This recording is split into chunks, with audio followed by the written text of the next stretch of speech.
COVID-19 ini tentunya memberikan dampak yang besar bagi masyarakat. Munculnya banyak perubahan yang terjadi di berbagai bidang, terutama pada bidang sosial ekonomi, tentunya menjadi tantangan tersendiri bagi masyarakat. Pada kesempatan kali ini, saya akan melakukan wawancara kepada salah satu rekan saya yang tinggal di pedesaan, di mana desa identik dengan kegiatan sosialnya yang tinggi. Selamat siang, Mbak. Siang. Mungkin Mbak mau perkenalan dulu? Oh iya, perkenalkan nama saya Maliza Hansa Salsabila, biasa dipanggil Ica. Dengan Mbak Ica ya? Ya. Jadi Mbak punya kesibukan apa? Kesibukan saya selama pandemi ini ya masih kuliah aja, tapi secara daring ya, karena memang kondisi dan situasi yang kurang mendukung untuk luring offline gitu di kampus. Dan juga ada sih bisnis kecil-kecilan. Oh iya, jadi ini Mbak Ica, dia itu tinggal di pedesaan, ya, alamat dari tempat tinggalnya sendiri itu Sumber, Sendang Mulyo, Minggir, Sleman. Nah Mbak, saya ingin mengajukan beberapa pertanyaan ke Mbak ya, tentang gimana sih kondisi sosial ekonomi masyarakat dusun Sumber ini, kondisinya, perbedaan kondisi sebelum pandemi dan setelah pandemi itu gimana sih Mbak? Coba bisa diceritakan? Oke, kalau dari kondisi sosialnya ya? Iya. Kondisi sosialnya sendiri sih,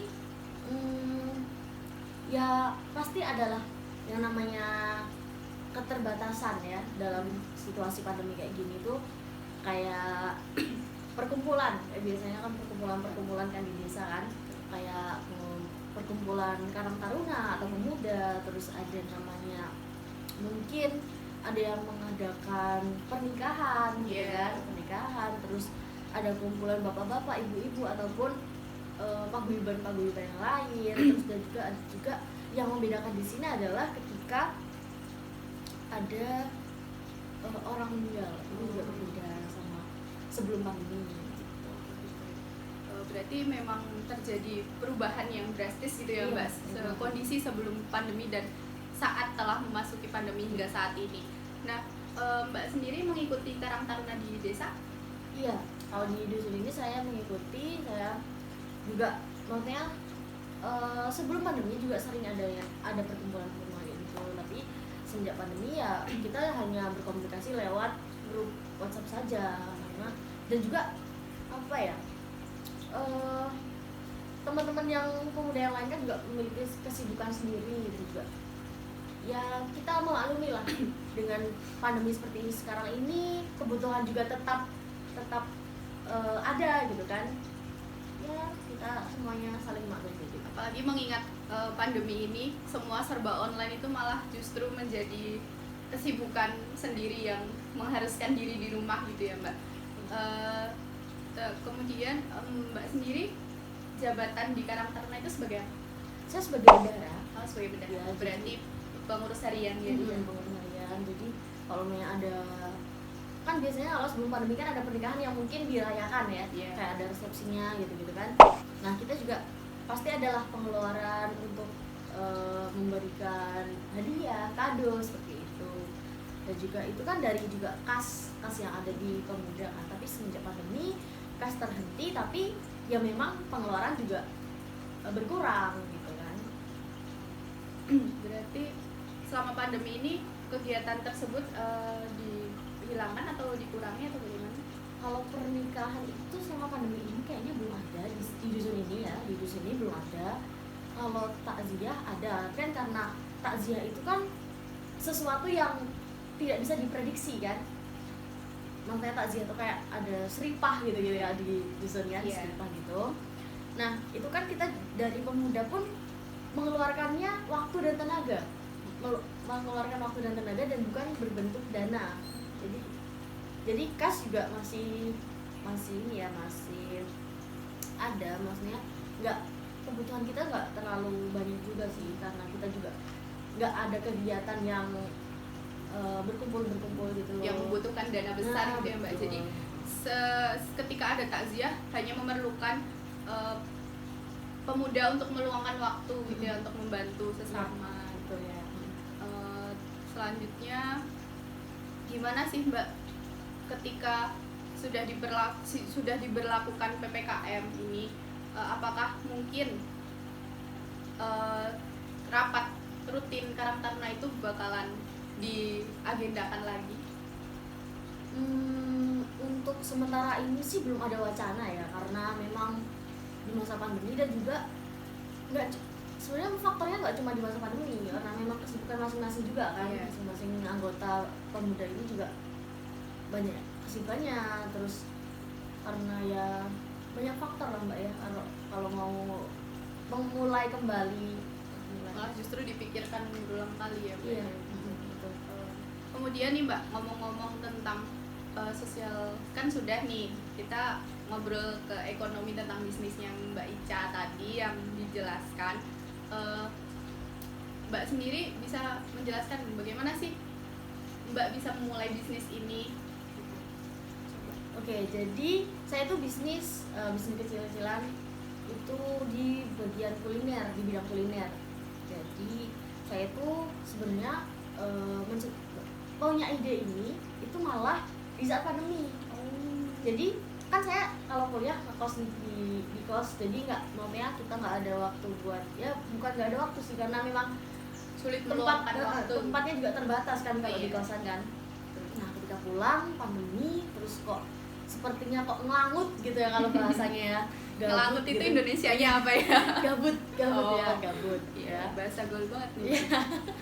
Gabut, jadi lebih ke aku harus ngapain ya waktu itu. Terus Mencari hal yang bermanfaat. gitu kan.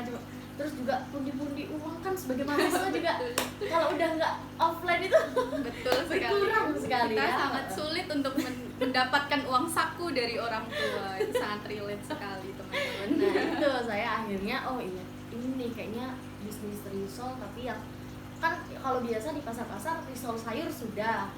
Betul betul. Nah ini ada ide baru apa nih, mungkin risol isi apa gitu. Varian banyak. Ya, varian baru. Risol ya sebenarnya bukan varian baru, tapi lebih ke mengembangkan varian itu. Nah, terus saya itu mulai bisnis itu kan kita pandemi Maret ya, kita di libur istilahnya di online kan. Iya. Ya kan? Maret kan Maret ya. 2020. Nah, Mei saya mulai yang namanya bisnis itu. Dimulai dari awalnya masak-masak iseng, dan saya lebih dekat dengan teman-teman di sini sejak pandemi, karena teman di sekeliling desa tempat tinggal. jadi kita lebih sering ketemu gitu ya di sini, kadang kumpul Intensitas juga. untuk bertemu. Terus saya meminta teman saya untuk mencoba risol itu, terus saya meminta pertimbangan gimana rasanya, apakah layak untuk dijual pada masa pandemi sekarang ini gitu kan. Ya layak-layak aja sih katanya gitu. Ya udah akhirnya mencoba. Terus Mei itu saya sudah mulai sampai sekarang alhamdulillah masih jalan. Jadi boleh di show up nama risolnya? Oke, nama bisnis saya itu Cabin Risol. Jadi di situ ada masih ada 3 varian risol. Ada risol mayonnaise yang menjadi best seller dari produk kita. Terus ada risol coklat, itu isi coklat lumer gitu. Kalau digoreng terus dimakan itu lumer banget. Wah, Oke, jarang banget gak sih yang jual risol isi coklat, itu jarang banget tuh ya. Terus sama yang satunya itu risol mozzarella. Jadi isinya keju mozzarella sama sosis premium itu, yang sosis yang gede-gede itu. Tapi dipotong, soalnya kalau gedean nggak muat. Betul. Oh ya, ngomong-ngomong nih Mbak, jadi Mbak Ica ini kan memulai sebuah bisnis ini terpikirkan ketika sudah memasuki online ya Mbak, dunia peronlinean. Nah, apakah sebelum pandemi ini dan Mbak Maritza masih melakukan aktivitas secara offline ini, apakah terpikirkan untuk berbisnis dulu? Untuk offline ya? Iya, waktu masih offline. Offline dulu malah nggak kepikiran sampai ke sini, karena ya gimana ya, karena memang dulu kan kalau offline lebih sering ketemu teman-teman kuliah, teman-teman kampus kan, lebih sering ke mamanya ada waktu luang di kosan, nanti bukan ke mindsetnya bukan ke bisnis kuliner ini, tapi main ke kos temen lah. Atau kalau dulu saya zaman offline itu saya jadi guru private les, les private iya. gitu, lebih ke situ sih, nggak terpikirkan untuk mau bisnis kuliner. Jadi selama offline itu Mbak Ica mencari kesibukan sebagai private les gitu ya, Mbak. Ya. Selama pandemi ini apakah aktivitas private les ini masih berjalan, Mbak? Kan saya, oh ya gini, saya ceritain ya. Iya. Jadi dulu itu waktu saya offline di kampus itu kan saya punya murid di sana, punya siswa di sana, ada sekitar 3 lah ya, 3 yang nah kan terus yang satu kan udah selesai udah selesai, tinggal 2.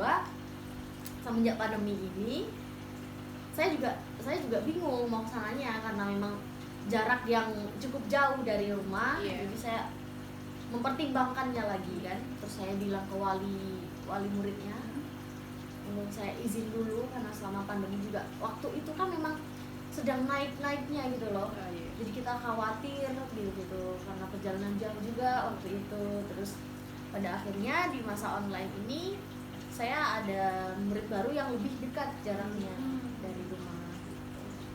Jadi itu masih berjalan tapi mencari murid yang lebih Iya. dekat dari Iya. lingkungan rumahnya ya, Mbak. Benar. Nah, itu dia hasil dari ngobrol-ngobrol santai kita sama Mbak Ica. Bagaimana sih mengenai kondisi sosial ekonomi di masyarakat dusun tempat tinggal Mbak Ica ini, dan bagaimana kegiatan aktivitas Mbak Ica ini ketika sebelum pandemi dan saat pandemi ini. Terima kasih waktunya ya Mbak Ica. Sama-sama, Maaf iya. mengganggu waktunya siang-siang begini. Mungkin bisa promosi Cabin Risol lagi. Oh iya, buat teman-teman semuanya yang mau order Cabin Risol itu ada pre-order setiap bulan. Nah, langsung saja cek Instagramnya cabin_risol di Instagram. Bisa langsung ada di bio. Untuk ordernya bisa langsung lewat WhatsApp ataupun direct message. Terima kasih dan rasakan kenikmatannya. Baik, terima kasih ya Mbak Ica Sama-sama, waktunya. Saya terima mohon kasih pamit juga. dulu. Ya, terima kasih. Mari Mbak. Mari.